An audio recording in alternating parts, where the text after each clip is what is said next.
Muy bien, arrancamos esta nueva grabación. Vamos nosotros en esta ocasión a cerrar la discusión que empezamos la clase pasada sobre la financiarización. ¿Sí? Recuerden que más o menos ya la clase pasada nosotros abrimos la discusión sobre la financiarización, planteando algunas definiciones, ¿no? Habíamos definido en particular a la financiarización a partir de una definición que es bastante estándar de Jerry Epstein, entendiendo la financiarización como la creciente importancia de los mercados financieros, motivos financieros, instituciones financieras, élites financieras, etcétera, ¿sí? Sobre la economía y las instituciones que gobiernan a la economía, ¿no? Tanto a un nivel nacional como internacional.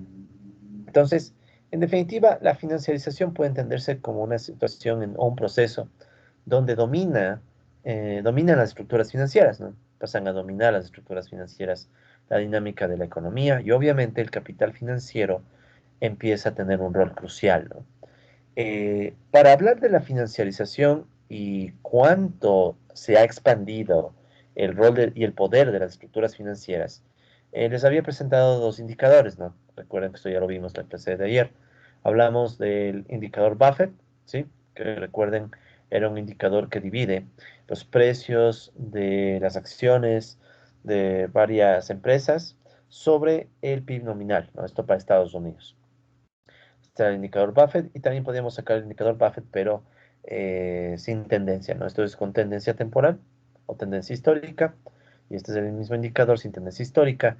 Y habíamos visto que, por ejemplo, el indicador Buffett nos daba una primera idea de que el mundo en general ha vivido primero una expansión generalizada del peso de las finanzas en la economía. En este caso, Estados Unidos, no más que el mundo, Estados Unidos. Entonces ahí se puede ver cómo los precios de las acciones han crecido a un ritmo mayor que el PIB nominal estadounidense. Pero, si bien esto es la tendencia histórica, a más de la tendencia histórica vemos que hay periodos donde la expansión financiera ha sido bastante fuerte, ¿no? Como los años 70, en los años 2000 y en la actualidad. Sí, en la actualidad, al menos el indicador Buffett daba esta primera idea de que el peso de las finanzas en la actualidad a través de este ratio precios de acciones versus PIB nominal está empezando a llegar a niveles máximos. ¿Sí?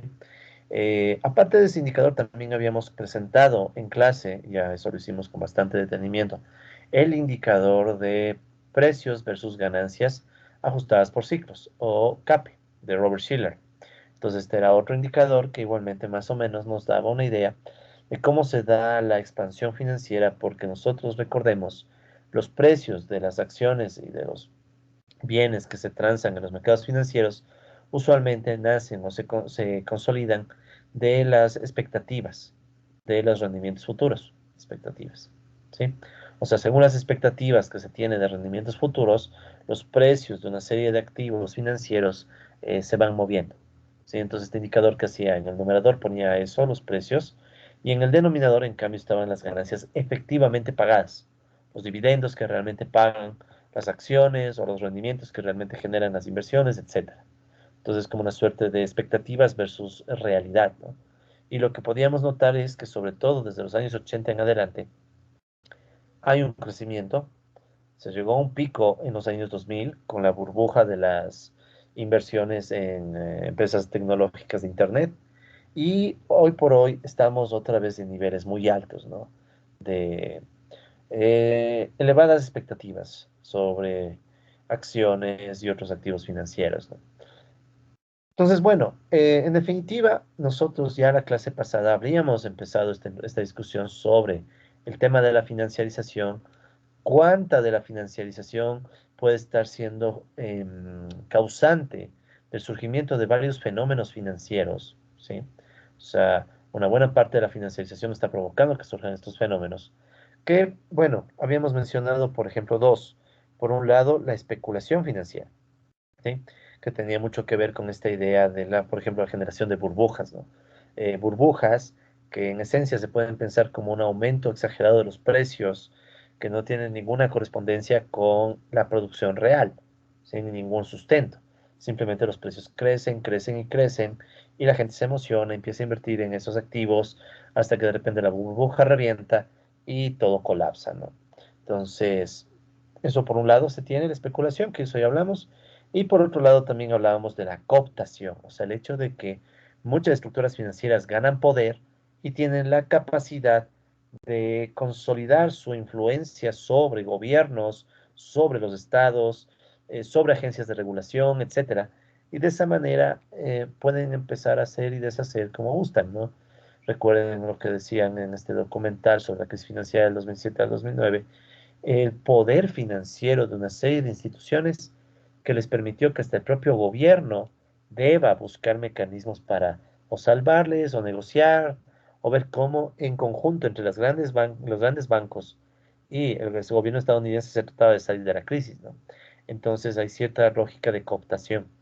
O sea, el poder de las finanzas termina cooptando, termina alineando en su propio interés a los gobiernos, ¿no? Y eso obviamente que tiene sus versiones en Estados Unidos, la crisis subprime y después la crisis financiera tuvo muchísimo de eso cuando los bancos, o perdón, cuando el gobierno tuvo que negociar con los bancos para ver cómo salían de la crisis. Y también en las versiones criollas, como en el caso ecuatoriano, ¿no? Donde el sector bancario y financiero en general tiene mucho poder, ¿sí? Tiene bastante poder y tiene la capacidad de dominar a políticos, de dominar a instituciones, agencias de control, regulación, etcétera. En definitiva, esos eran algunos de los fenómenos que habíamos visto y el día de hoy vamos a continuar esta reflexión de la financiarización con otros fenómenos, ¿sí? Algunos fenómenos adicionales que podríamos llamarles, por ejemplo, los mitos financieros, ¿ya? Estas ideas que vamos a ver ahorita son un resumen de un artículo que, bueno, estoy en elaboración. Entonces, ¿cuál es la idea? La idea es que a través de la financiarización, a través de esta situación donde la economía es dominada por las finanzas, ¿sí? Recuerden, cuando hablamos de finanzas hablamos estrictamente de manejo del dinero, ¿sí? En diferentes formas. Entonces, con la consolidación de la financiarización, nacen algunos mitos, ¿ya? Uno de los primeros mitos que mencionamos en la clase era esta idea de que lo que es bueno para Wall Street, para la bolsa de valores, para el sistema financiero, etcétera, es también bueno para la economía global y también tiene su versión local, o sea, lo que es bueno para la banca, lo que es bueno para el sistema financiero local, es bueno para la economía del país, digamos, ¿ya? Entonces, como que las finanzas, los mercados financieros y todo se presentan más bien como los buenos de la historia y como buenos indicadores de cómo está la economía, ¿sí? Entonces, ese puede ser un primer mito. ¿Por qué un primer mito? Porque no necesariamente lo que pasa en Wall Street, la situación adecuada de Wall Street, representa la situación del mundo económico. La pandemia del coronavirus es ejemplo. Como podíamos ver en las láminas que mostramos hace unos instantes, ¿no? El avance, por ejemplo, este creo que es el más claro. El crecimiento del indicador Buffett, en donde recuerden, en el numerador están los precios de varias acciones, en el denominador está el PIB. Entonces, cuando vemos este tipo de expansión, sobre todo en los últimos años, luego de la crisis financiera internacional, nace la duda de, bueno, ¿cómo es que crece tanto? ¿Sí? Crece tanto el sector en los mercados financieros y sobre todo en la época del coronavirus, cuando sabemos que la economía mundial se ha estancado. ¿Sí? La estimación del Banco Mundial de la contracción económica mundial creo que está en un 3,5% en el 2020. Claro, en el 2021 como que hay cierta recuperación, pero en general los mercados bursátiles, los mercados financieros, no necesariamente coinciden o reflejan la buena o mala situación de la economía en la producción. No es que no haya vínculo, claro que hay vínculos, pero lo que sí es cierto es que el hecho de que veamos que los sectores financieros se expandan no nos dice mucho de la economía real, o sea, de la economía de la producción, digamos así, ¿sí? No nos dice mucho. Entonces, no necesariamente siempre va a suceder que lo que es bueno para Wall Street o bueno para los mercados financieros es bueno para la economía. Ejemplo fácil, las burbujas financieras. Las burbujas financieras pueden provocar, ¿sí? De hecho me da ganas de ponerlo en la lámina como ejemplo. Por ejemplo, recordar las burbujas financieras.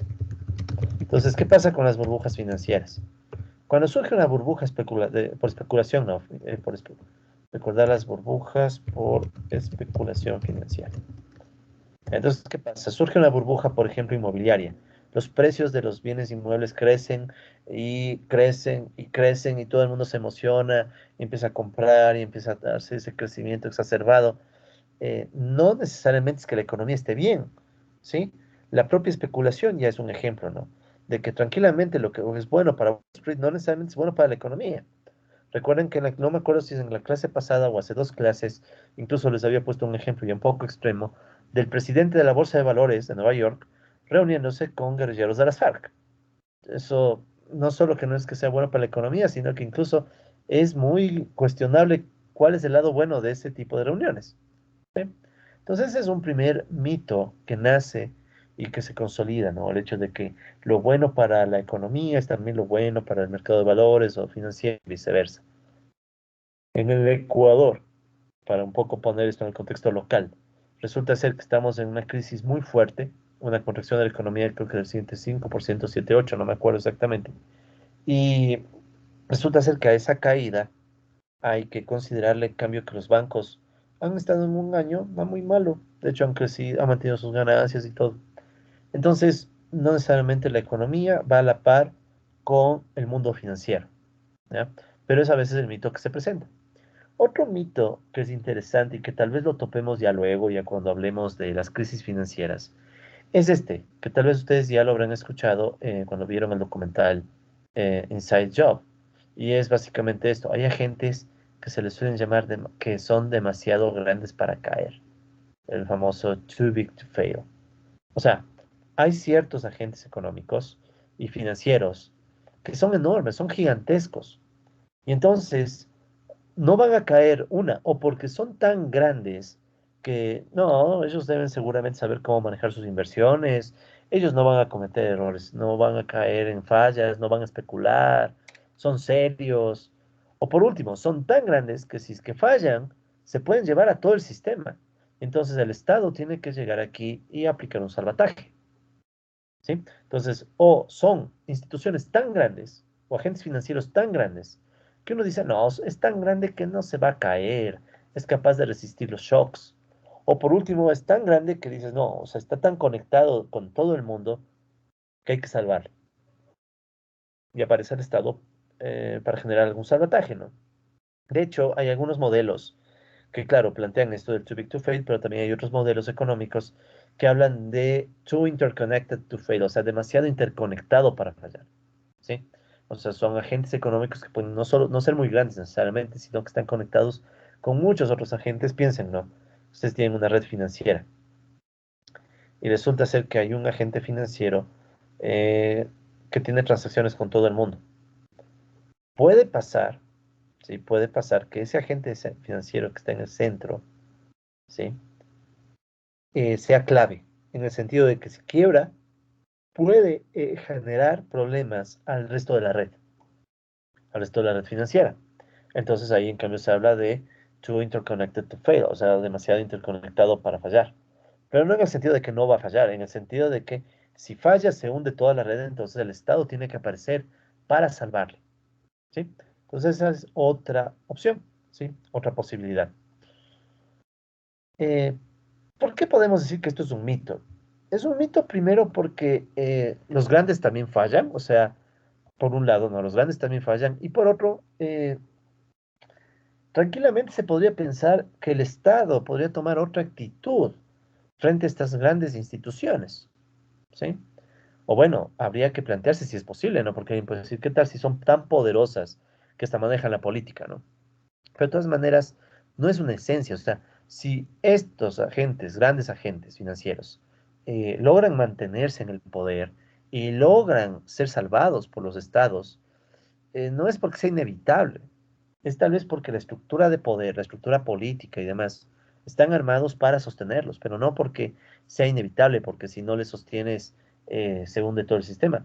¿Qué tal si resulta ser, sí, por decir, no, que más bien se dan de hecho, en la crisis financiera del 2009, hubo gente que hablaba de que había que nacionalizar la banca, estadounidense me refiero, ¿no? Había gente que proponía eso, nacionalizar la banca y romperla en pedacitos, en bancos más pequeños. Claro, el Estado tuvo que hacerse cargo de algunos bancos grandes para que no terminen de quebrar, pero tal vez otra forma de propiedad, de organizar la sociedad, permita que no necesariamente existan estos agentes demasiado grandes, ¿no? Aparte que ya nosotros hemos estudiado de sobra que esto de demasiado grandes tiene que ver con la concentración y centralización del capital. Entonces no es un resultado natural, sino que, bueno, puede ser que más bien nos están induciendo a creer esto para justificar la existencia de estos grandes capitales financieros que no pueden caer. ¿Sí? Pero recuerden, un mito no necesariamente es falso, verdadero. Bueno, usualmente es falso, pero más común es que un mito no se puede verificar fácilmente, ¿no? Entonces, en este caso sí es bastante mítico, ¿no? O sea, no sabemos si realmente son o no son demasiado grandes, ¿no? Para caer. Y no sabemos, repito, que tal vez puede haber sociedades en donde antes que salvarles a los grandes, tal vez se les puede expropiar. Y no solo, lo que pasa es que aquí hay otra cosa que vamos a discutir hoy. No solo es expropiarle a las grandes empresas y compañías, sino a los grandes propietarios. Porque claro, quiebran los bancos, pero los grandes propietarios no quiebran. ¿Qué tal si muchos multimillonarios pagaran los platos rotos de las crisis? Probablemente podríamos dejar que quiebren las instituciones que tengan que quebrar y los afectados serían reconocidos con recursos de esos multimillonarios. Entonces, a lo que digo es, hay muchas posibilidades, ¿no? Pero claro que también ya juega el tema de la política, ¿no? ¿Qué más? Este es otro mito, o bueno, me parece que puede ser otro mito. El hecho de que se dice, no, el gobierno no es cooptado, no, no, no. No es que llegan estas instituciones financieras y dominan al gobierno, sino que el gobierno regula neutralmente a los mercados financieros. Este es un mito bien chévere, en el sentido de que, claro, te tratan de plantear que el Estado no es malo, no, no, no, que va, ni tampoco está alineado con los intereses de los grandes grupos de poder, no, no, económicos, no. No, no, que va, son más bien el Estado, el gobierno, perdón, más que el Estado, el gobierno está encargado de regular, es un regulador, y es un regulador neutral para colmo de males, o sea, no es que sea un regulador con cierto sesgo. Entonces, esto es un mito porque hay muchas razones, pero uno fácil de ver es el llamado efecto de las puertas giratorias, por ejemplo. ¿Cuál es el efecto de las puertas giratorias? Efecto de las puertas giratorias.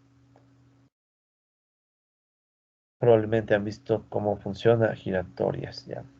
Habrán visto cómo funciona una puerta giratoria, ¿no? Entonces la gente está entra y sale a través de la puerta. Entonces, cuando se habla en el contexto de las finanzas del efecto de las puertas giratorias, se está pensando en, bueno, entre el gobierno y los grandes agentes financieros, ¿sí? Hay a cada rato funcionarios que están pasando de un lado al otro. ¿Sí? Entonces resulta ser que en los gobiernos encuentras gente que ya era en su momento banquero o que en su momento trabajó en alguna institución financiera grande y están fluctuando, ¿no? Entonces tú ves que incluso, por ejemplo, los grandes economistas que han estado trabajando en instituciones financieras importantes, dígase JP Morgan, dígase Goldman Sachs, etcétera, terminan trabajando en el gobierno. Y al revés, gente del gobierno pues termina trabajando en las instituciones financieras. Y el caso criollo en el Ecuador pasa lo mismo y en Latinoamérica igual, ¿no? Entonces, eso de que el gobierno no es cooptado, mm, muy difícil de aceptarse o de creerse, ¿no? Pues que digo que a mí me parece que es un mito. Claro, no siempre, ¿no? Puede haber que hay ocasiones donde los gobiernos no son cooptados, pero si me preguntan a mí, por ejemplo, en el caso ecuatoriano, los gobiernos han sido cooptados por los intereses financieros ya desde hace décadas, ¿sí? O sea, no es ni solamente con Lazo, ni con Moreno, ni con Correa, ni... No, no, no, ahí es un tema histórico, donde los grupos financieros tienen el poder de alinear a los gobiernos a sus intereses. ¿Qué más? ¿Qué otro mito? Este es un mito bien chévere, este que viene aquí. O sea, me gusta porque este es más económico incluso. Por ejemplo, este es el mito de que, bueno, si se deja a los mercados libres, a los mercados financieros se les deja libres, estos tienden a la autorregulación. La experiencia histórica nos ha mostrado, una y otra vez, que los mercados financieros dejados totalmente libres, más bien pueden llevar a la crisis, ¿ya? Y tienen un montón de imperfecciones los mercados financieros, ¿no? Tienen un montón de problemas. Entonces, eso de la autorregulación Es complicado porque, verán, de hecho hay teorías económicas que defienden la autorregulación de los mercados financieros. Y ahí viene algo que se llama la hipótesis de los mercados eficientes, de Eugene Fama. Si tuviéramos más tiempo, con gusto nos meteríamos, y como ustedes incluso están estudiando series temporales, podríamos estudiar esto con más rigor, ¿no? ¿En qué consiste la hipótesis de los mercados eficientes de Fama? Pero bueno, no quiero entrar en eso, solamente les cuento la idea, así muy genérica, ¿ya? Les pido un segundito, algo me está llegando, una llamada, tal vez algo urgente. Un segundo, por favor.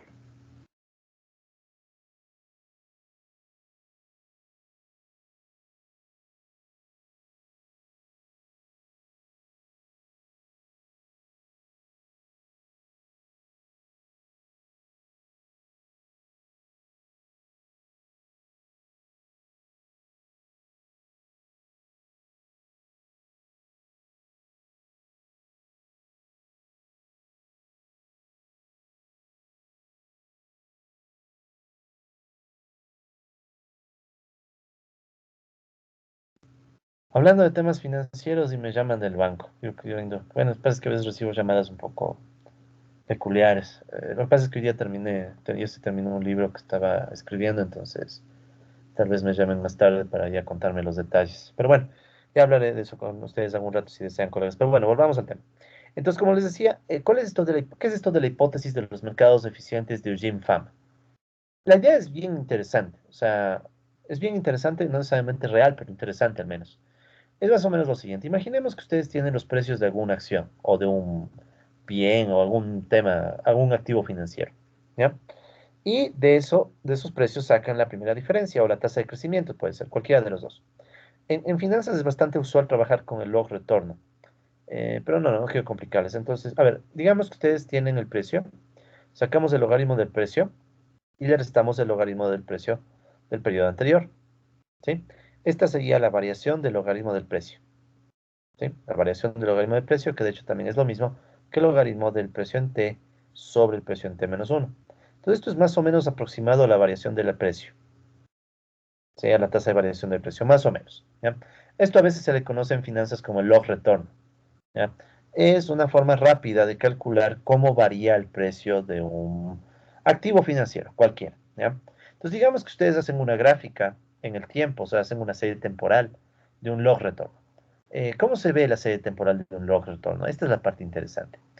Eugene Fama plantea, y esto se puede verificar, ¿sí? Se puede verificar, ustedes ponen el tiempo, ustedes ponen el log retorno del precio de alguna acción, o de algún activo financiero, o bueno, podemos usar también la tasa de variación, pero es bastante común usar el log retorno. ¿Y qué es lo que se espera? Entonces, Fama dice que, bueno, bajo condiciones normales, se esperaría que el comportamiento de las variaciones de los precios sea algo que nosotros ya habremos visto en econometría o quienes están viendo econometría con otro profesor, ya habrán visto ruido blanco. ¿Cuál es la idea del ruido blanco? ¿Sí? Por cierto, estamos en la hipótesis de los mercados eficientes, ¿no? De Fama. Verán que estoy contándoles solo la idea básica, no es que con esto ya saben la hipótesis, ¿no? O sea, ni yo mismo sé a la perfección la hipótesis, solo les estoy contando lo que en términos muy generales conozco, ¿no? Esto se puede estudiar mucho más. Y algún rato ojalá se pudiera. O sea, de hecho en Hamilton, para los que manejan series temporales, en Hamilton se habla un poco de esta hipótesis de los mercados eficientes, ¿sí? Entonces, bueno, ¿cuál es el punto? El punto es que se supone que la variación de precios debería comportarse como ruido blanco. ¿Por qué? Debería comportarse como ruido blanco porque no debería haber un patrón que haga que los precios de repente solo crezcan y después caigan, porque si encontráramos un patrón de crecimientos y caídas, habría burbujas. Entonces Fama dice que no. Este debe ser teóricamente, ¿no? Con un modelo matemático y todo. Dice, no, los precios de los activos financieros deberían comportarse cuando los mercados financieros son eficientes, ¿no? Cuando los mercados financieros son eficientes y no tienen problemas, deberían comportarse los precios como ruido blanco y por tanto no debería haber un patrón en los precios y cada aumento o caída de los precios en términos de su log retorno, o sea, en términos de su variación, si recuerdan que esto es lo mismo que la variación del logaritmo del precio, son causados exclusivamente por elementos o shocks aleatorios. Alguna noticia pasó aleatoriamente y esa hizo que el precio suba, o alguna otra noticia pasó aleatoriamente y eso hace que el precio baje. Entonces, los precios están subiendo o bajando exclusivamente por noticias y nueva información que llega a los mercados que es una información de carácter aleatorio. Porque es tanta información la que entra en los mercados de todo tipo. Se murió Steve Jobs, o de repente Elon Musk dijo algo sobre el Dodge, o etcétera. Entonces, todas esas noticias llegan de forma aleatoria y por tanto el movimiento de los precios debería ser aleatorio, si es que los mercados son eficientes. ¿Sí? Entonces, es una hipótesis bien interesante de Eugene Fama, que de hecho, obviamente no solo esto, ¿no? Sino todo el modelo matemático que justifica esto, le hizo acreedor del Premio Nobel de Economía en el 2013. Entonces, en el 2013 se dio el Premio Nobel de Economía a Eugene Fama por esta hipótesis. Y bueno, por todos sus aportes a las finanzas, no solo eso, ¿no? Sin embargo, sí, esta hipótesis de los mercados eficientes tiene el problema de que, claro, ya cuando uno contrasta el mundo real, en el mundo real resulta ser que lo que uno encuentra cuando ve estos cambios en los precios es que usualmente hay unos aumentos y caídas. No en todos, ¿no? O sea, en la práctica se ve una mezcla, ¿no? Que es bueno, en la práctica se ve una mezcla, un poco de lo uno, un poco del otro. O sea, es complejo. Pero lo cierto es que a veces no se comporta como ruido blanco en la variación de los precios o la variación del logaritmo de los precios. No se comporta como ruido blanco. Y ahí viene la alternativa. Algunos autores dicen que no, o sea, la hipótesis de los mercados eficientes no es válida para entender el mundo real. En el mundo real hay burbujas financieras que hacen que el precio esté creciendo, creciendo, creciendo, creciendo, creciendo hasta un punto, y luego cuando la burbuja revienta, ahí los precios se caen. Y uno de los que habla de eso es precisamente Robert Shiller. Robert Shiller, sí, él en cambio, desde un enfoque, él también tiene sus aportes matemáticos y todo, pero digamos que mucho del aporte de Shiller ha sido más bien de entender cómo los mercados financieros funcionan desde un enfoque más, si quieren, psicológico incluso, y sociológico, donde él dice, no, pues, o sea, la historia, la sociología, la psicología nos hacen ver que normalmente en el mundo financiero hay burbujas. Y esas burbujas financieras se crean porque muchas veces la gente cree que le puede ganar al mercado. Y porque la gente queda atrapada en lo que se suele llamar la exuberancia financiera. Bueno, no es la exuberancia financiera, sino la irracionalidad exuberante, ¿no? O algo así más o menos se le conoce el término. De hecho, Schiller escribe todo un libro sobre eso, ¿no? La irrational exuberance o exuberancia irracional. Entonces, esta idea de Schiller es bien interesante porque se contrapone a la de Fama. Siento si quieren son dos visiones diferentes, ¿no? Fama te está hablando de la eficiencia de los mercados, Schiller, en cambio, te está hablando de que hay cierta exuberancia, eh, más que exuberancia financiera, pongamos el término exacto que usa Schiller, que es la irracionalidad exuberante, ¿no? Irracionalidad. Robert Schiller. ¿Ya? Entonces, esto es bien interesante porque, claro, Schiller plantea, no, no, o sea, los mercados están compuestos de agentes que son irracionales, ¿sí? O bueno, irracionalidad exuberante, déjame ver, exuberancia irracional tal vez sería mejor traducción.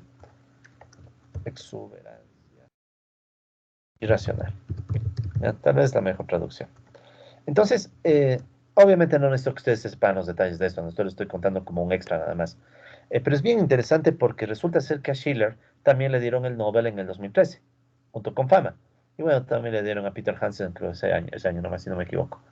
Pero me concentro en estos dos porque resulta ser que el Premio Nobel de Economía terminó otorgándose tanto al que planteaba que los mercados son eficientes, y hasta tiene el modelo matemático que justifica eso, o sea, que decía que los precios son ruido blanco, pero también se otorgó el premio Nobel a Robert Schiller, que más bien planteaba que los agentes económicos tienen una exuberancia irracional que les lleva a generar las burbujas financieras, y eso se debe, entre otras cosas, a temas psicológicos, sociológicos. La gente empieza a ver que todo el mundo se emociona con un bien y las personas, todos quieren participar del negocio, algunas porque realmente se dejan engañar, otros no tanto porque se dejan engañar, sino porque se creen muy inteligentes. La típica, no, yo soy más vivo, yo voy a invertir en esto que sé que es especulativo, sé que va a reventar algún rato, pero sé que voy a salir antes. Entonces, ese es el tema interesante de Schiller. O sea, Schiller dice, no es que sean tontos, muchos sí pueden ser tontos, pero muchos otros no. Se dejan llevar por toda la euforia y dicen, no, yo también voy a meter mi plata, voy a dejar que la burbuja crezca y voy a salirme justo a tiempo. O sea, soy lo suficientemente inteligente como para saber que voy a salirme justo a tiempo. Y lo más jodido de todo es que hay gente que sí logra salirse justo a tiempo. y obviamente otros que no, ¿no? Entonces, los que logran salir justo a tiempo son obviamente los que logran ganar, ¿verdad? En cambio, los que no logran salir justo a tiempo son los que pierden, ¿sí? Pero ya es un tema jodido porque tomen en cuenta que aquí la pregunta es, bueno, ¿cómo se puede, sí? ¿Cómo se puede de una u otra manera saber cuándo la burbuja revienta? Estos son temas muy jodidos porque dependen de muchas cosas. Dependemos de, por ejemplo, la información, dependemos de información privilegiada, hay mucha gente que maneja información privilegiada. Dependemos también de las decisiones de los gobiernos, dependemos del momento que una empresa diga o algún sector diga, ¿saben qué? Quebré, cosas así. O sea, es bien jodido. Pero claro, hay gente que lo logra. O sea, hay que reconocer, no todos pierden, hay gente que logra ganar. Entonces hay un debate, aquí hay toda una discusión, ¿no? Entonces los del Premio Nobel de Economía decidieron darle el Nobel a ambas corrientes para que no se peleen. Esto es gracioso porque cosas de la vida. En esa época yo todavía estaba, bueno, estaba ya en estudios de posgrado, si no me equivoco, para ese entonces, y estaba tomando un curso en línea en una plataforma que se llama Coursera. Antes Coursera era chévere porque Coursera daba cursos gratis. Bueno, hasta ahora lo hace, pero ahora están auspiciados por eh, Carlos Slim, multimillonario. Pero antes era bastante asequible, ¿no? Entonces, ¿qué sucede? Esta plataforma tenía un curso justamente de mercados financieros y el profesor era Robert Schiller. Entonces yo me acuerdo que me inscribí como cualquier curso, ¿no? Él es profesor de la Universidad de Yale, en Yale. Y graciosamente cuando nos entramos al curso, a la semana siguiente o 2 semanas, anuncian los Nobel de Economía y le dan el Nobel a Schiller. Entonces, algunos bromeábamos diciendo, ven, somos alumnos del premio Nobel Robert Schiller, pero claro, alumnos en línea, ¿no? Pero era interesante porque el mismo Schiller explicaba la situación y contaba las anécdotas, ¿no? Y una de las discusiones que surgió era, bueno, ¿puede decirse que la economía es ciencia? Esta discusión surgió bien interesante y los físicos empezaron a darle palo a la economía diciendo, ¿cómo es que una ciencia puede darle el premio Nobel, o sea, uno de los reconocimientos académicos más grandes, que por cierto el premio Nobel de Economía es medio mentiroso porque no lo puso Alfred Nobel, pero bueno, la pregunta es, ¿puede ser la economía ciencia cuando le dan el premio Nobel a dos perspectivas totalmente opuestas de un mismo problema, tanto a Schiller como a Fama? Y entonces, ahí surgió todo un debate, porque claro, eh, es contradictorio, ¿no? O sea, el uno te dice que los mercados son eficientes y los precios son ruido blanco, o sea, básicamente la variación de los precios, perdón, es ruido blanco, o sea, los precios no tienen o no generan patrones que permitan que alguien gane y que especule. En cambio, Schiller te dice, no, los precios no son ruido blanco y más bien los precios pueden tener ciertos patrones que son aprovechados por los especuladores. Entonces, claro, esos patrones surgen por muchas actitudes irracionales de la gente. Por ejemplo, no, de hecho, antes de olvidarme, el término exuberancia irracional no es, por cierto, de Schiller, es de Alan Greenspan. Probablemente se han de acordar del documental Inside Job. Entonces, Alan Greenspan fue presidente de la Fed, o bueno, ¿cómo sería? No es presidente, creo que es el chairman, el que maneja la Fed, ¿no? El representante de la Fed, de la Reserva Federal de Estados Unidos. Entonces, él, Alan Greenspan, es el que planteó el término y Schiller desde ahí desarrolla su hipótesis. Bien interesante.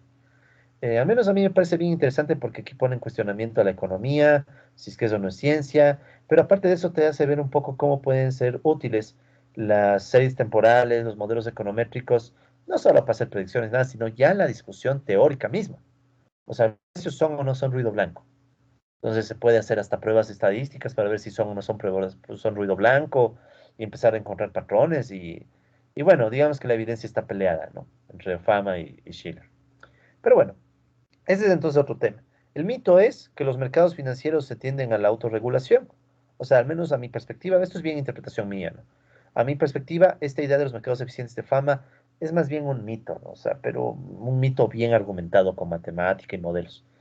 Y creo que Schiller bien es un poco más coherente y realista con respecto a lo que sucede en los mercados financieros.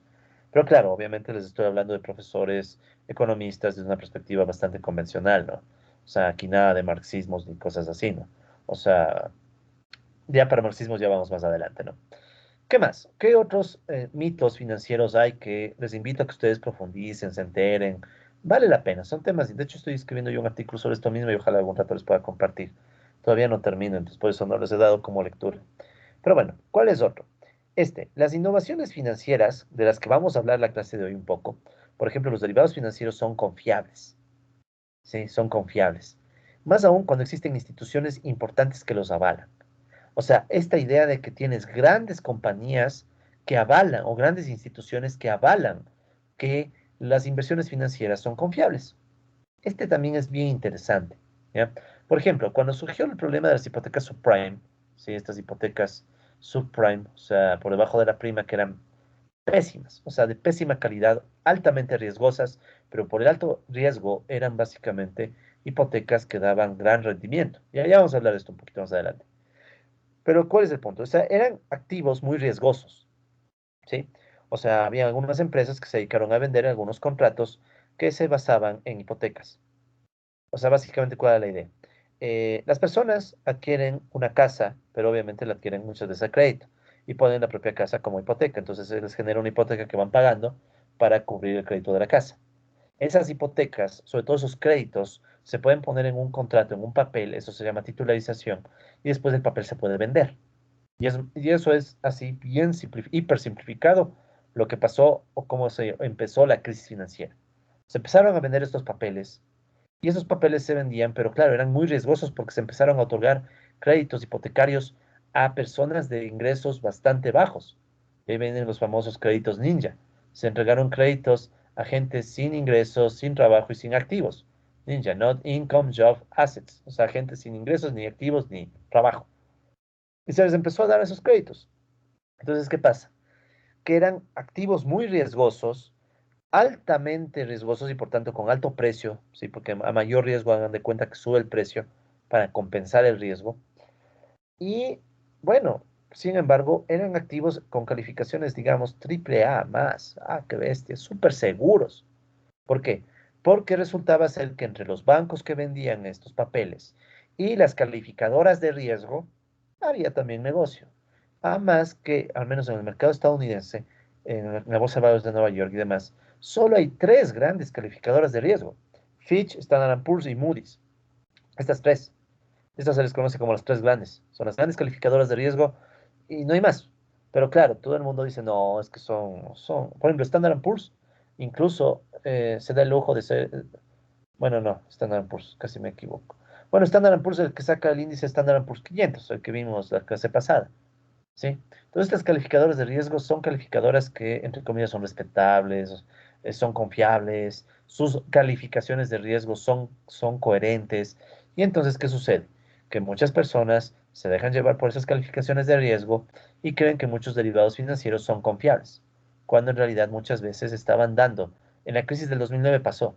Muchas de estas calificadoras de riesgo dieron altas notas a activos basura, activos altamente riesgosos que eran extremadamente pésimos para invertir, pero no, bueno, estaban dentro del negocio, ellos también ganaban cuando vendían algún activo final. Por ejemplo, Goldman Sachs estuvo vendiendo estos papeles y empezaron a hacerse millones de dólares. Y claro, el negocio también era con las calificadoras de riesgo, entonces digamos que entre todos medio que se coordinaban para hacer que el mito parezca verdad, ¿no? Porque claro, una vez que ellos vendían los papeles a terceros, ya ellos no tenían que hacerse cargo del riesgo, ¿sí? O sea, repito, les estoy explicando lo más sencillo posible, pero este es un tema muy amplio que para eso tienen incluso el documental que les pedí que revisen en clases pasadas, ¿no? ¿Qué más?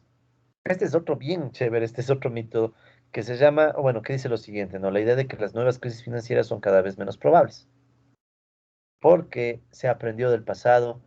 Incluso Rogoff y Reinhardt, profesores de Harvard, si no me equivoco, Reinhardt creo que era de Harvard, ellos tienen un libro sobre las crisis financieras que el título es genial porque el título es Esta vez será diferente, ¿sí? Porque es el mensaje que usualmente se dice, ¿no? No, no, no, esta vez ya no va a haber crisis financiera, esta vez sí va a ser diferente. O sea, uno se acuerda de esta frase y vuelve a ver los indicadores que les presenté en la clase pasada, ¿sí? El indicador Buffett sobre todo. Uno ve el indicador Buffett y dice, a ver, no estamos ahorita en una situación de enorme especulación financiera. ¿No será que ya mismo nos va a caer otra burbuja? Claro, uno dice, pues Estados Unidos, ¿qué importa? Si se da una crisis financiera en Estados Unidos, ahorita, O sea, la crisis financiera anterior le costó al mundo sus, ¿qué sería? 3 puntos del PIB, más o menos. No, mucho. 1 punto del PIB mundial creo que fue. Pero lo importante, esa crisis que colapsó Estados Unidos, llegó a colapsar Europa, colapsó Japón, colapsó incluso parte de Latinoamérica, pero Latinoamérica digamos que tenía la suerte de que los precios del petróleo después se recuperaron, o los precios de las materias primas se recuperaron rápido. Pero, por ejemplo, ¿no? En el Ecuador, una vez que se dio la crisis financiera del 2009, el gobierno del entonces presidente Correa trajo recursos de reservas internacionales, no alcanzó y desde el 2010 Ecuador se empezó a endeudar durísimo. Desde el 2010 Ecuador se empezó a endeudar durísimo, especialmente con China y luego con, bueno, el Fondo Monetario, bonos, o sea, deuda. Entonces, tanto en el gobierno de Correa, después del de Moreno y en el de Lazo, seguramente va a ser así también, Ecuador se endeudó durísimo. Y entre otras posibles razones de por qué el Ecuador se endeudó, es que tal vez el shock del 2009 no lo pudimos, no lo pudimos aguantar muy bien. O sea, nos cayó el shock de la crisis financiera del 2009, pero aquí se trajo plata y digamos que ese rato no se sintió. Pero luego Ecuador se empezó a endeudar, endeudar, endeudar, y eso le ha pasado a muchos países del mundo. El mundo se ha endeudado durísimo, pero Ecuador exagerado, ¿no? Típico. Pero bueno, nos hemos endeudado durísimo y tal vez esa enorme deuda es respuesta de la crisis del 2009. Entonces ahorita estamos con la crisis del coronavirus, con regiones del mundo que no se sabe qué va a pasar, peor con esta variante Delta. Y aparte, una crisis financiera, una nueva crisis financiera mundial. O sea, puede ser tenaz, o sea, puede ser que nos espere una nueva gran depresión. O puede ser que no, no, o sea, nadie es adivino en estas cosas, pero a lo que voy es que no es que esta vez, o sea, muchos dicen, no, eso ya pasó, esta vez será diferente. Entonces ese es el mito. Estamos cada cierto tiempo repitiendo los mismos problemas, las mismas crisis financieras. Incluso el tema de los tulipanes. Ojalá algún rato puedan leer este libro de John Kenneth Galbraith, la breve historia de la euforia financiera. Es genial eso de los tulipanes. O sea, cómo la gente puede especular hasta con flores. Entonces, si la gente puede especular hasta con flores, ¿qué me quita que ahora la gente especule con tecnología de nuevo?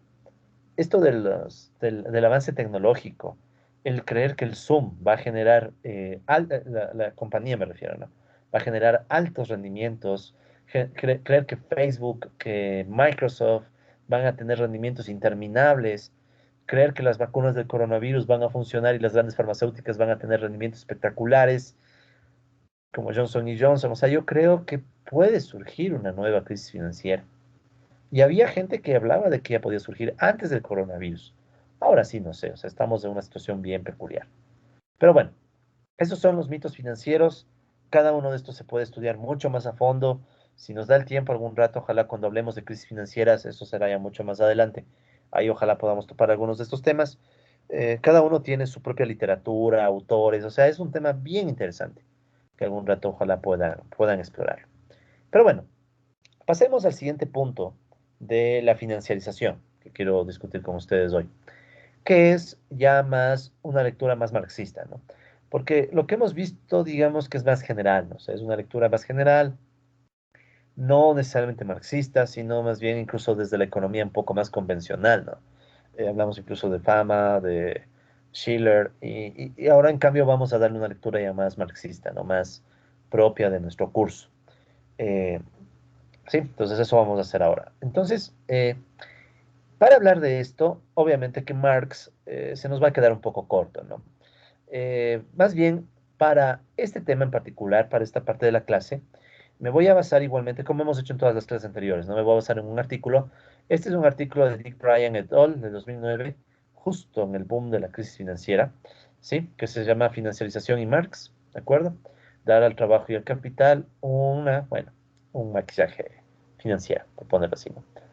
Este artículo, igual que todos, ya saben, colegas, igual que todos los artículos, este artículo ya está en nuestro material de clase. O sea, ustedes ingresan, disculpen un segundo, ya saben, ¿no? Ustedes ingresan a nuestro material de clase. En mi caso, bueno, está en mi carpeta de Drive, pero ustedes ya saben, tienen el enlace, ¿no? Que está en el aula virtual. Entonces, ustedes ingresan, economía política, ¿ya? Entonces ya está la lectura correspondiente, pero ya saben, ¿no? Todas las láminas que están aquí, lo que vamos a ver a continuación, las he construido a partir de ese artículo. ¿ya? Pero si alguien quiere, puede ver el artículo en detalle, ¿no? Bibliografía. Entonces, este artículo de aquí es este, ¿no? Bryan et al., Financiarización y Marx. Ustedes de aquí ya tienen el enlace, le dan clic. Un segundito, ¿ya? Sí, y como ya saben, a mí me gusta solo trabajar con calidad, con el mejor material que hay, ¿no? Este es un artículo publicado en el Review of Radical Political Economics. Este digamos que es una de las revistas más fuertes en economía marxista, o economía radical les llaman eso, ¿no? Economía política radical. Pero mucho tiene que ver con economía política marxista, ¿sí? De hecho, yo mismo tengo ahorita un artículo en evaluación ahí que ojalá con un poco de suerte lo logre sacar. Es uno de los modelos que les voy a mostrar más adelante cuando hablemos de las crisis. Pero bueno, lo importante. Entonces, este es el artículo original, ¿sí? Entonces aquí ustedes tienen el artículo de Dick Bryan, o sea, qué nombre, Randy Martin y Mike Rafferty, ¿ya? Y en este artículo se topa justamente la discusión que vamos a hacer hoy día de la financiarización desde una lectura marxista. Sí, es bien interesante, tiene muchos puntos. No recojo todo igual, ¿no? Yo hago una selección de los temas, pero les invito, si es que ustedes tienen la posibilidad y el inglés no es un limitante, les invito a leer, ¿no? Este artículo, un artículo del 2009, pero digamos que fue justo en el momento del boom de la crisis financiera, pero desde la lectura marxista, ¿no? Pero es bastante serio, o sea, es bastante serio. De hecho, después de este artículo, eh, bueno, bueno, antes y después de este artículo, Bryan y Rafferty, sobre todo estos dos autores, siguieron escribiendo sobre la cuestión financiera. De hecho, Bryan y Rafferty tienen un libro que se llama, ¿dónde está? Aquí está, eh, Capitalismo con derivados, o sea, derivados financieros, ¿no? Una economía política de los derivados financieros, de capital y clase. Por lo que pude leer, no conozco el libro a detalle, no les voy a mentir, no vengo aquí a mentirles. De lo que he podido ver, son autores serios, ¿sí? Son autores serios de la Universidad de Sydney, entonces tal vez les interese si es que quieren profundizar más del tema, ¿no? Entonces yo les dejo el artículo original como siempre, yo lo que voy a hacer es exponerles los temas más importantes, ¿no? Pero siempre me gusta dejarles la fuente original porque con los años, quién sabe, ¿no? Algunos de ustedes se meten en estos temas y quiera leer la fuente original, ¿sí? Igualmente les dejo otro artículo. De este ya no vamos a poder, no nos va a dar el tiempo, pero es interesante porque este es también otro artículo de la Radical Review of Political Economics, pero este es más bien una crítica a lo que vamos a ver hoy. Igualmente desde un enfoque marxista, ¿no? O sea, si se ve, aquí vuelta es financiarización y Marx, algunas reflexiones sobre el argumento de Brian Martin y Rafferty, o sea, el artículo anterior, ¿no? Esta es una crítica si quieren. Entonces, eh, Sotoripoulos y Laptasioras, creo que estos son griegos, déjenme ver. Eh, sí, son griegos, Universidad de Creta en Grecia. Bueno, estos autores en cambio les critican a los otros, ¿ya? Entonces ahí también les dejo porque ahí surgió un pequeño debate. Entonces también pero no nos va a dar el tiempo para revisar este otro artículo, pero les dejo, ¿no? En la bibliografía opcional si un caso desean. Entonces todo eso ya lo tienen aquí. Bueno, colegas, lo que vamos nosotros a ver es exclusivamente algunas ideas básicas de este artículo de Dick Bryan et al., ¿no? De estos autores. ¿Y por qué? ¿Por qué me voy a remitir? Es igual que los casos anteriores, ¿no? Nos hemos remitido en artículos de otros autores porque lo que dejó Marx es un tanto complicado y en este tema de la financiarización aún más, porque obviamente Marx no pudo, ¿cómo les diré? No pudo reflexionar de lo que vivimos hoy, o sea, la crisis subprime, la crisis financiera, la especulación y todo no estaba tan avanzada en la época de Marx, ¿no? ¿Sí? Entonces, al menos para estos autores, Bryan et al., ¿sí? Puede decirse que Marx planteó pocas ideas sobre la financiarización, especialmente cuando ya vemos la financiarización hoy, ¿sí? Entonces es como que en Marx sí hay algunos vacíos, ¿no? En esta discusión. No vacíos en términos conceptuales, o sea, Marx tiene conceptos e ideas que pueden utilizarse para entender el fenómeno, pero digamos que Marx se quedó en la financiarización de su época. Entonces yo creo que lo valioso de este artículo que les estoy presentando hoy día es que este artículo como que actualiza algunas cosas y presenta problemas nuevos, que revisándoles, o sea, yo revisé todo el artículo y lo preparé para la clase de hoy, realmente es muy interesante algunos puntos que plantean ellos. Pero bueno, de todas maneras, como les digo, se puede ver la respuesta a este artículo a través del trabajo de Sotiropoulos, ¿sí? O sea, está el otro artículo que es la crítica, ¿no? Y no es solo Sotiropoulos, ya lo corrijo, ¿no? a ponerle et al. Ahorita ya, para no perder tiempo. Pero bueno, esa es la fuente más bien bibliográfica, ¿no? De dónde pasamos la clase de hoy día. Ya saben, colegas, para ustedes, solo el mejor material que tenemos, ¿no? O sea, material al máximo nivel. ¿Ya? Es como la droga, ¿no? Si es que es droga, que sea de la buena, ¿no? No aquí nada de la barata. Entonces aquí trabajamos solo con material del mejor. Ok, entonces empecemos ya en el tema. Eh, Básicamente, Brian et al. Empiezan su argumento diciendo que, bueno, hay un tema con Marx, un problema con Marx, y es que realmente Marx, sí, habló del sistema crediticio, ¿sí? Habló del sistema crediticio. ¿Se acuerdan que nosotros hablamos del crédito cuando se tenía el tema de concentración y centralización del capital? O sea, Marx decía, y ahí teníamos el artículo de Sau, tal vez pues de Sau, bueno, Sau creo que era, de las primeras clases, ahí ustedes, a ver, no quiero equivocarme, el artículo de, me refiero a este de aquí, Sau, ¿no? O sea, este de aquí que hablaba de la concentración y centralización. Entonces, nosotros ya vimos en ese artículo que mucho de lo que planteaba Marx era de que el crédito podía contribuir a la concentración y a la centralización. O sea, quienes tenían acceso al crédito más fácilmente podían concentrar y centralizar capital más fácilmente también. Y ahí venía el hecho de que los grupos económicos muchas veces tienen atados a los bancos. Entonces, sí, Marx reflexionó sobre eso, ¿sí? Reflexionó sobre eso. Sin embargo, ¿sí? Obviamente que esto es en los fines del siglo XIX. O sea, Marx escribe El Capital, el tomo 1 en 1867. Entonces, las finanzas que Marx conoció estaban bastante sustentadas en el crédito, pero no en todas las barbaridades que existen hoy, que vamos a hablar. Entonces, bueno, Marx destacó, por ejemplo, cómo a través del crédito puede darse mayor desigualdad entre ricos y pobres, cómo puede haber una mayor volatilidad económica, o sea, básicamente cómo se puede dar la concentración y centralización, ¿no? Que de hecho eso también debería ponerlo yo aquí, ¿ya? O sea, también Marx habla de eso, ¿no? Mayor desigualdad entre ricos y pobres, la tendencia a mayor volatilidad económica, la concentración, centralización, ¿no? Del capital. O sea, en definitiva, el rol que Marx le vio a las finanzas, al menos según lo que plantean Brian et al., es básicamente ese rol, el rol a través del crédito, ¿sí? Que sí, o sea, es real, o sea, existe, o sea, eso pasa en la actualidad. Los grupos financieros que logran tener acceso al crédito usualmente son los más poderosos. O sea, por eso es que es tan difícil. O sea, aquí, por ejemplo, uno puede valorar incluso la importancia del aporte de Marx para entender, por ejemplo, por qué el microcrédito es tan difícil de conseguir. No es porque sí, hay intereses. O sea, los grandes grupos de poder no tienen mucho interés en conceder crédito a pequeñas empresas porque es concederles poder.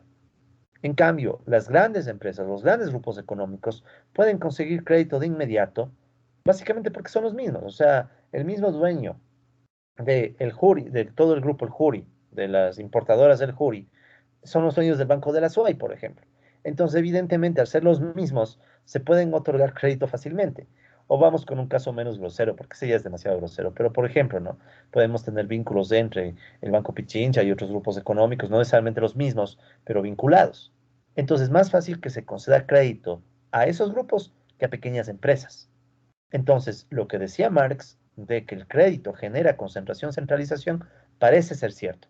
Obviamente que habría que estudiarlo con datos y todo.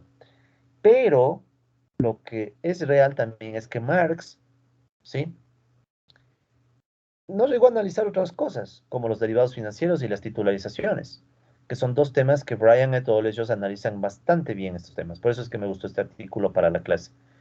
O sea, básicamente, la dinámica de la crisis subprime, por ejemplo, del 2009 o las posibles crisis financieras que pueden venir con el coronavirus, si es que se llega a dar, son o incluyen fenómenos ya muy concretos que evidentemente Marx no podía ver, ¿sí? Marx no podía ver. Entonces, ese es el chiste, o sea, le vamos a dar una interpretación marxista a fenómenos que el mismo Marx ya no pudo ver. Entonces, por eso obviamente toca apoyarnos ya en otros autores, ¿no? Pero autores buenos, o sea, o digamos que de revistas aceptables, ¿no? Porque también estas lecturas se hacen muy a la ligera y no quería ya con ustedes quería tener una buena lectura de esta cuestión. Porque el tema de las finanzas es vital, ¿no? O sea, cuando topemos crisis financieras ya al final ahí verán lo importante que se puede volver, ¿no?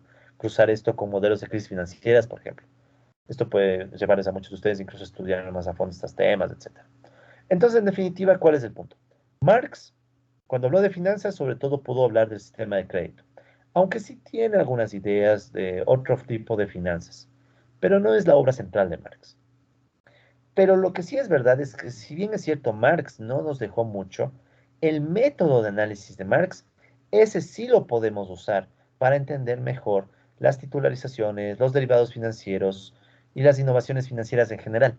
O sea, si bien es cierto, no tenemos unas referencias claras de Marx, tenemos el método o más o menos los métodos que Marx nos dejó y los conceptos para tratar de aplicarles al estudio de las finanzas. Y aquí viene un primer tema que citan Brian et al, que me parece que es muy bueno. Ellos dicen que muchos de estos temas tienen que ver con la mercantilización del riesgo. ¿Sí? Este es un concepto que me parece súper bueno para entender la situación. El mundo de la financiarización hoy consiste en eso, transformar al riesgo en mercancía. ¿Sí? O sea, transformar al riesgo, ya me pasé, transformar al riesgo, pongamos incluso aquí, ¿no? Transformar al riesgo en mercancía, ¿sí? Esto es bien marxista, o sea, porque recuerden, bajo el enfoque marxista, y ustedes incluso ya vieron los conceptos de Marx, ¿no? Ya vieron los conceptos del capital. Cuando nosotros hablamos de capital, ¿cuál es la principal idea del capital? Recuerden, ¿no? El capital se puede entender como un valor que se autovaloriza, valor que se autovaloriza. O sea, un valor que busca crecer y reproducirse y crecer, ¿no? Pero ¿qué es el valor? El valor, desde el marco teórico que les presenté en los videos que les pedí que revisen para la primera prueba, que por cierto les fue muy bien y que quede grabado, les fue muy bien.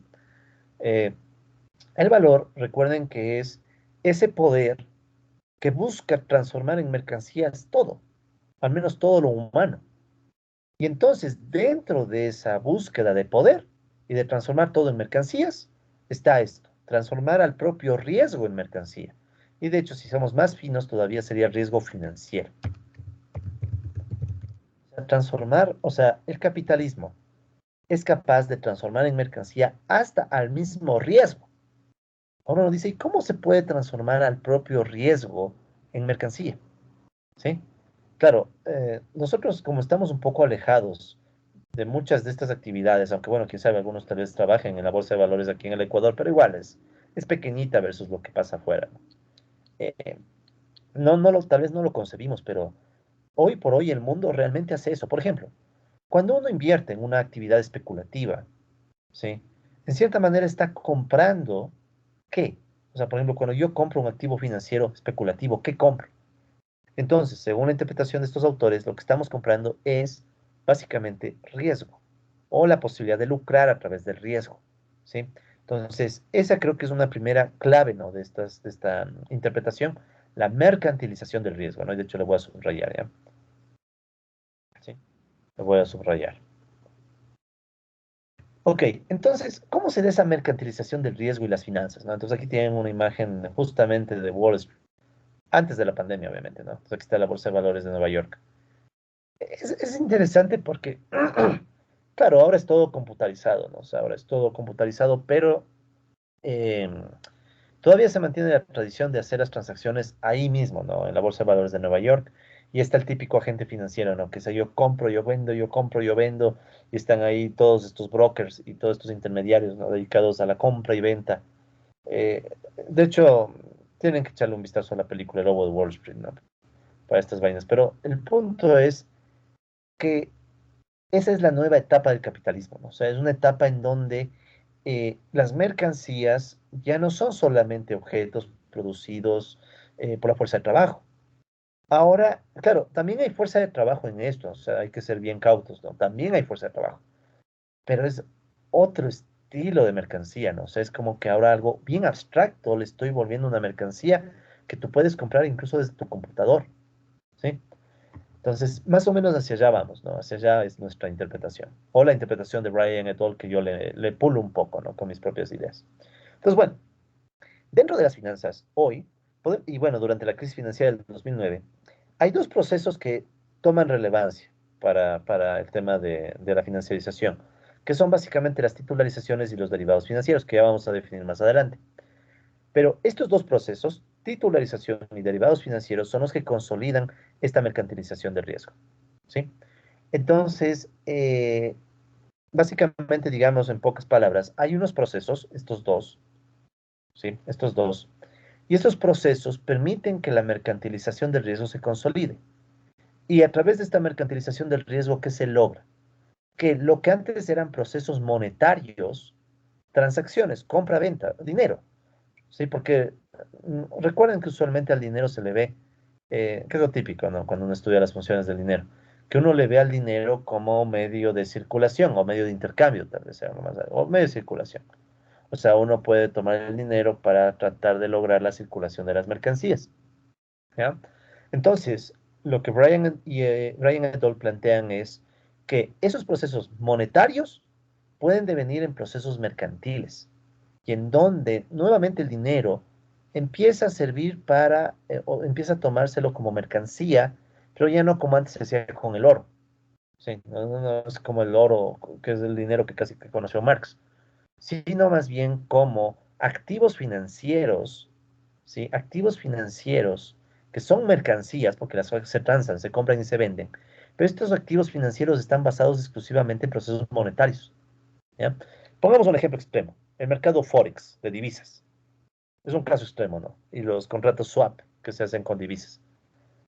Los mercados de divisas básicamente o sea, son mercados en los que tú compras y vendes, ¿pero qué? Tú compras y vendes el propio dinero, pero no para intercambiar, sino para tratar de ganar a través de la especulación con el cambio de los precios, o bueno, con el movimiento de los tipos de cambio, para ser más rigurosos. Entonces, esa es la idea. Procesos que antes eran eminentemente monetarios, de transacción monetaria y de intercambio, se pueden volver procesos mercantiles y se trata de ganar con esas nuevas mercancías.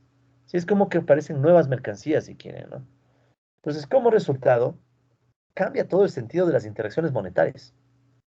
Si antes eran menos procesos de intercambio, ¿sí? Ahora se vuelven otra cosa, algo más, ¿ya? Especular con divisas.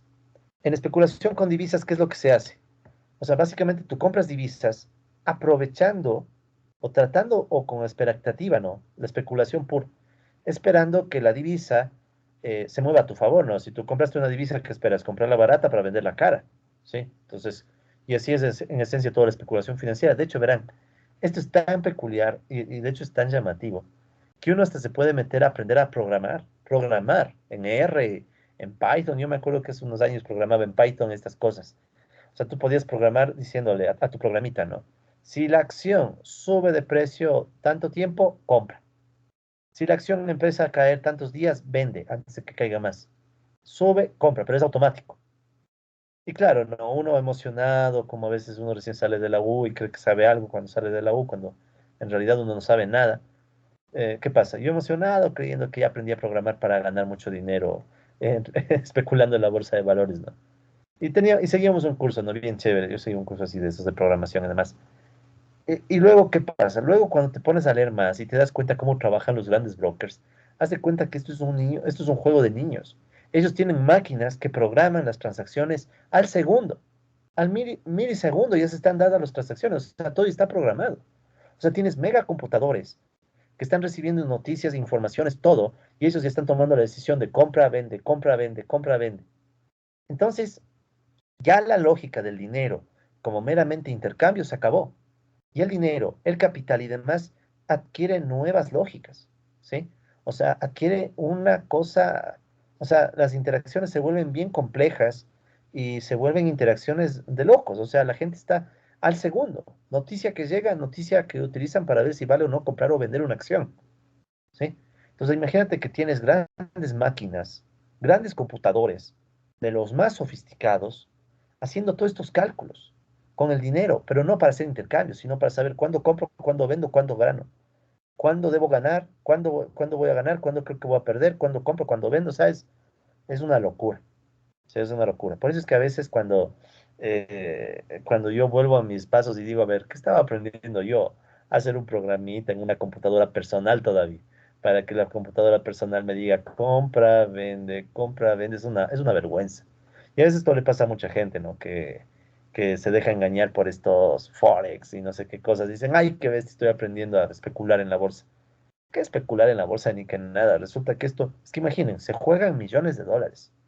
Basta con que tú compres, digamos, metiste $1.000.000 en una acción o en un activo o en lo que sea, y esto se sube un 10% en una semana, digamos, ya, digamos, metiste en bitcoins.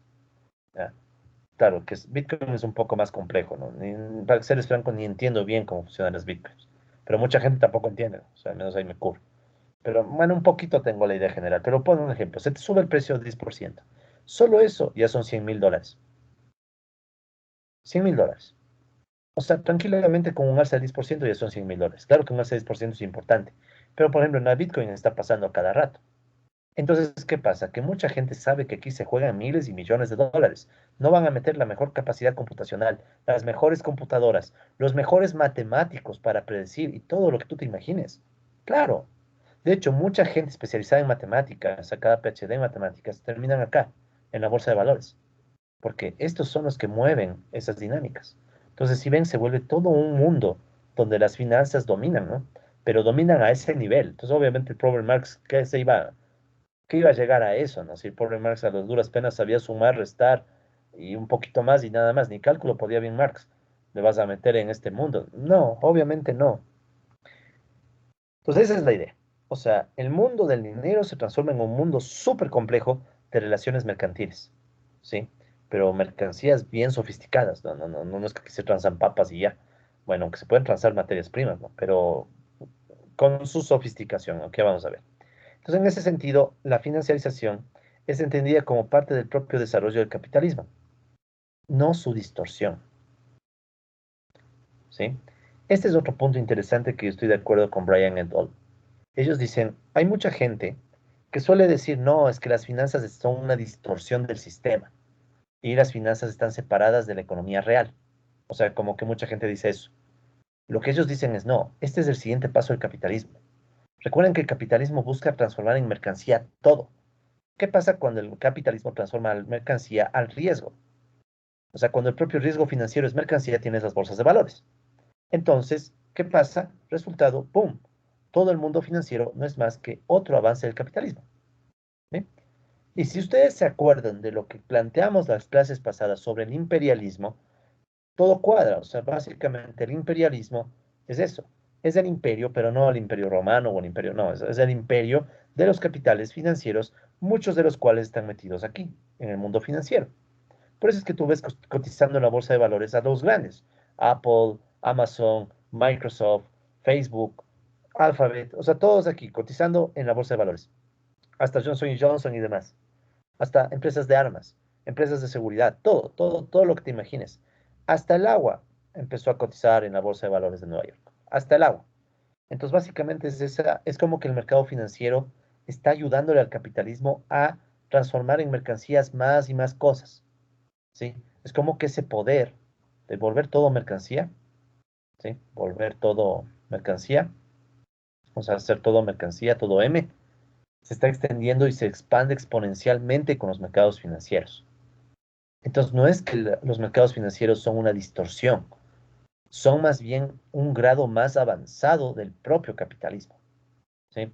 Entonces, claro, si tú ves todo lo que cotiza en la bolsa de valores, todas las empresas, todas las mercancías que se están comprando y vendiendo aquí, especulando, o sea, tú dices, no, pues, esta es la etapa avanzada. Y claro, cuando tú empiezas a ver que hasta la bolsa de valores de Shanghái, en China, está crece y crece, dices, no, o sea, las bolsas de valores son la expresión más avanzada del capitalismo contemporáneo. No son distorsiones, ¿no?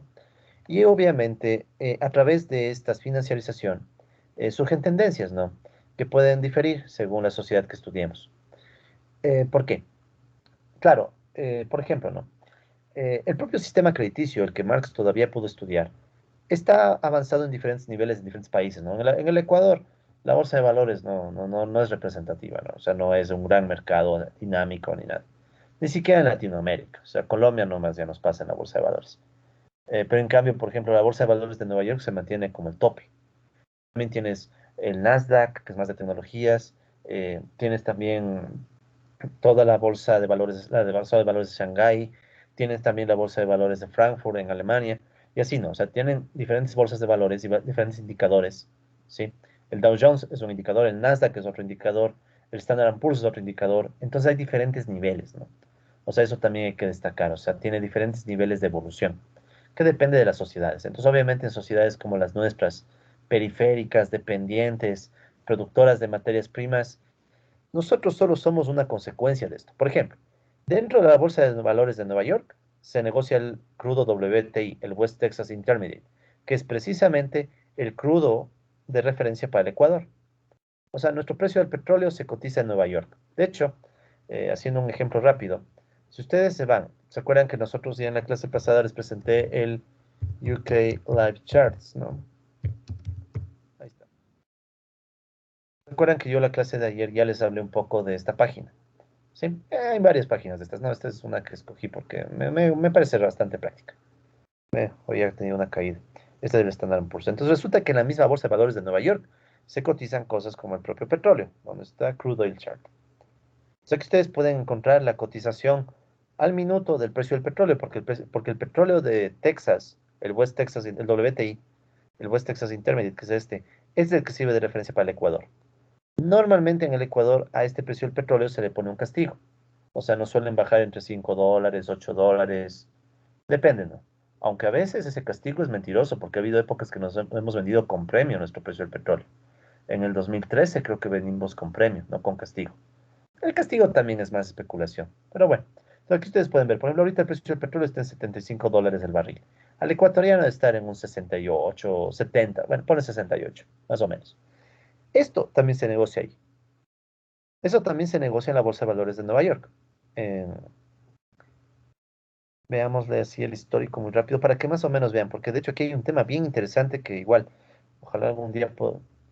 Tengo el defecto que quiero estudiar muchas cosas, colegas. Entonces, si algún día uno de ustedes quiere hacer una tesis sobre estos temas, me dice y podemos conversar, verán. Hay una cosa bien interesante del precio del petróleo. Este es el dato histórico, ¿no? El precio del petróleo. Quiero que vean las caídas. La caída más salvaje que tuvo el precio del petróleo fue justo en la crisis financiera del 2009. Justo, fue así, justo. Después hubo otra caída en el 2015. Esta es la que más nos ha matado hasta ahora, la del 2015. Porque en la otra hubo recuperación, en esta ya no hubo una buena recuperación. La siguiente caídota fue con el coronavirus. Sí, este incluso el precio del petróleo registró por debajo de cero, no sé si se acuerdan. Creo que fue en abril. Aquí da fechas, déjenme ver. Abril, sí, mayo, entre abril y mayo del año pasado. Ahí el petróleo marcó negativo. Y bueno, ahorita digamos que está recuperándose. No sé hasta dónde suban, ¿no? Pero lo interesante es que, por ejemplo, el precio del petróleo es otro activo especulativo, o sea, es pura especulación. No tiene sentido que el precio del petróleo haya llegado, por ejemplo, a más de $140 el barril y de repente, ¡pum!, se cae a menos de 40. ¿Qué es lo que pasó? La crisis financiera. La crisis financiera se jaló a las hipotecas subprime, después se jaló a toda Europa, se jaló a todo el mundo y se jaló también al precio del petróleo. Entonces hay un elemento especulativo en el precio del petróleo. Y bueno, todos aquí sabemos que el precio del petróleo es la clave vital de la economía ecuatoriana. Y no se diga de economías como la venezolana. En Venezuela casi el 90% de las exportaciones eran petróleo, entre crudo y derivados. Entonces, ¿qué sucede? Que el futuro, hasta el futuro de los países, o sea, hasta el futuro de países como los nuestros, se juegan en la Bolsa de Valores de Nueva York. Entonces, sí ven, o sea, ya depende de cada nación. Lo que en Estados Unidos es un juego de envolver al riesgo mercancía, en países periféricos como los nuestros son las consecuencias de ese juego. ¿Sí? Entonces, usualmente es así, ¿no? Claro, el artículo de Brian et al. Que estoy usando no habla de la periferia. Eso sería interesante incluir. O sea, cómo la periferia del mundo capitalista sobrevive en medio de estos juegos financieros, ¿no? Pero bueno, esa es ya otra historia, ¿no? Entonces, una característica interesante de este dominio de las finanzas es el efecto que tiene sobre los hogares de los trabajadores. Sí, es una cosa bien novedosa que, al menos bien interesante que yo encontré en este artículo. Verán, con la financiarización hay varias contradicciones de capitalismo que adquieren nuevas formas. ¿Sí? Por ejemplo, se puede intensificar la competencia capitalista. O sea, en los mercados de valores hay unas competencias feroces. O sea, volvamos a la Bolsa de Valores de Nueva York, ¿no? La Bolsa de Valores de Nueva York, esta tiene unas competencias salvajes, unas empresas contra otras metiendo su máximo poder, computacional, por ejemplo, las mejores computadoras, los mejores matemáticos, lo mejor que pueden para competir unos con otros. Una competencia salvaje. Entonces, aquí es donde tú puedes encontrar lo mejor de la competencia capitalista y lo peor también, ¿no?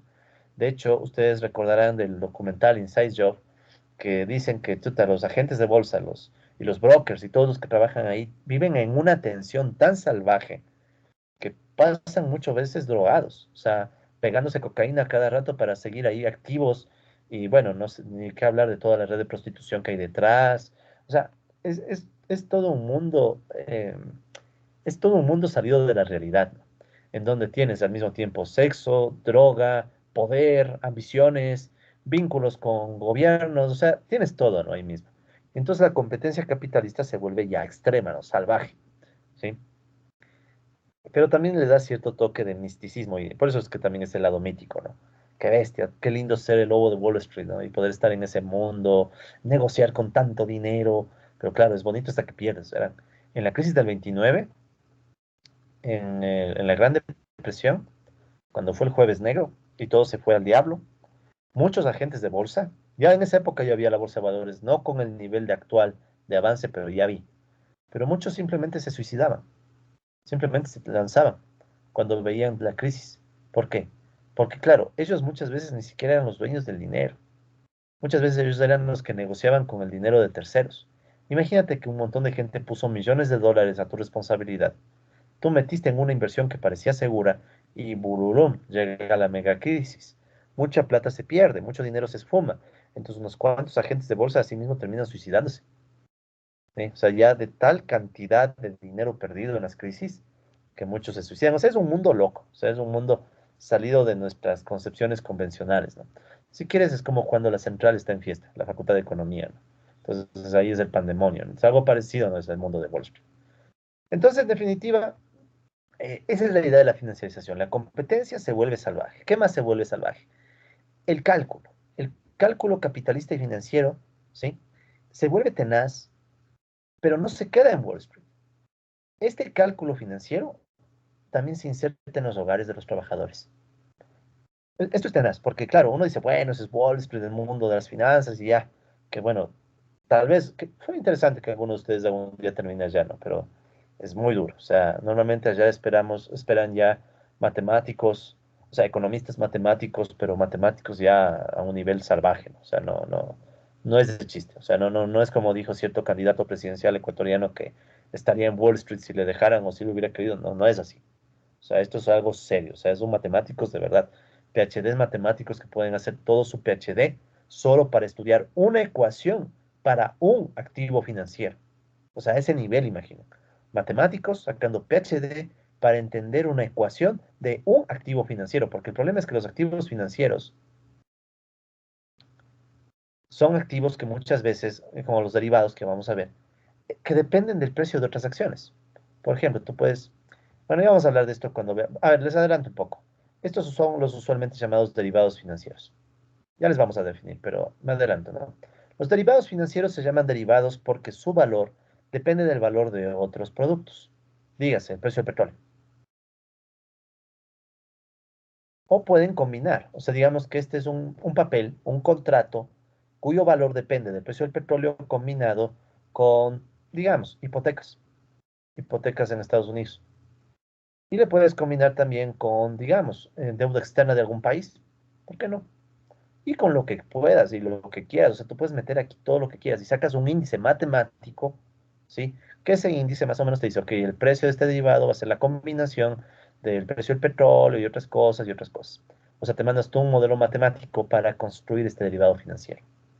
Entonces, resulta ser que tú tienes matemáticos del más alto nivel mundial diseñando estos derivados financieros para crearte un producto súper sofisticado cuyo comprador muchas veces ni entiende.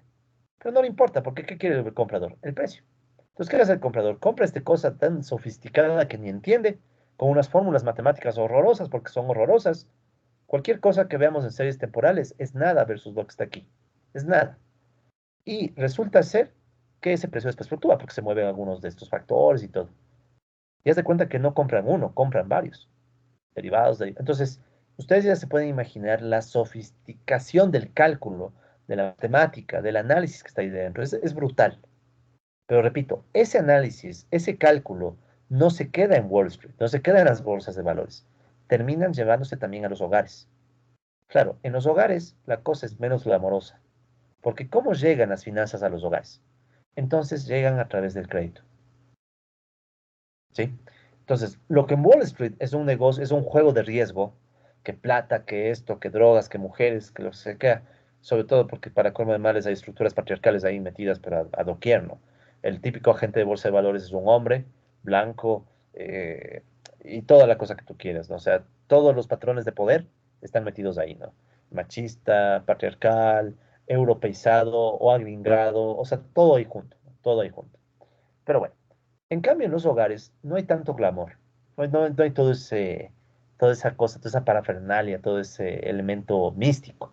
En los hogares es más simple. Las finanzas entran a través de las deudas, ¿sí? O sea, a través de la exposición que tienen los hogares al crédito. Entonces, claro, a través de las deudas, ¿sí?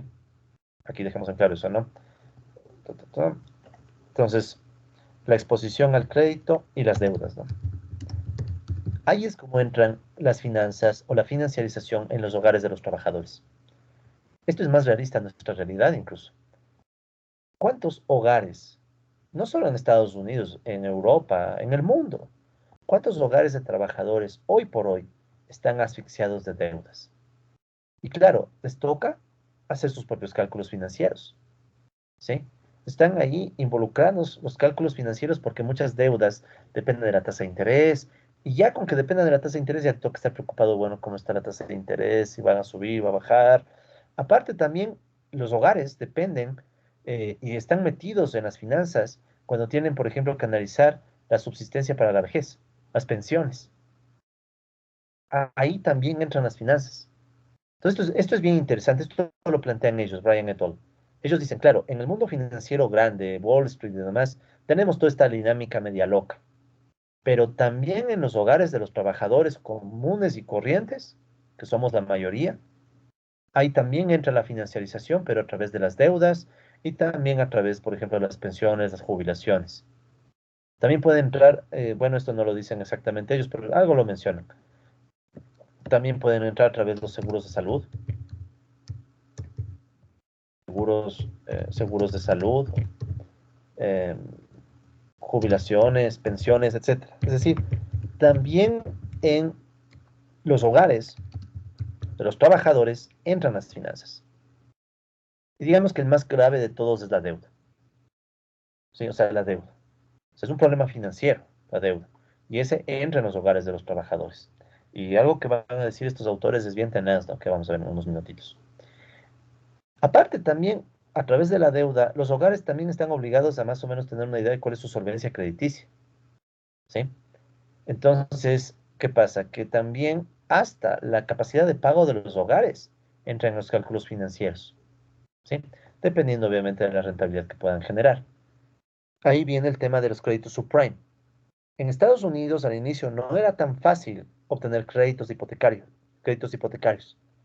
pero la búsqueda de más rentabilidad y un montón de factores ayudaron a que se empiece a entregar créditos hipotecarios altamente rentables, pero también altamente riesgosos, ¿sí? Entonces, ¿qué pasa? Que claro, ¿cuál fue al final el perjudicado? El propio hogar. Los propios hogares, muchas veces no solventes, pero que igual se les daba créditos.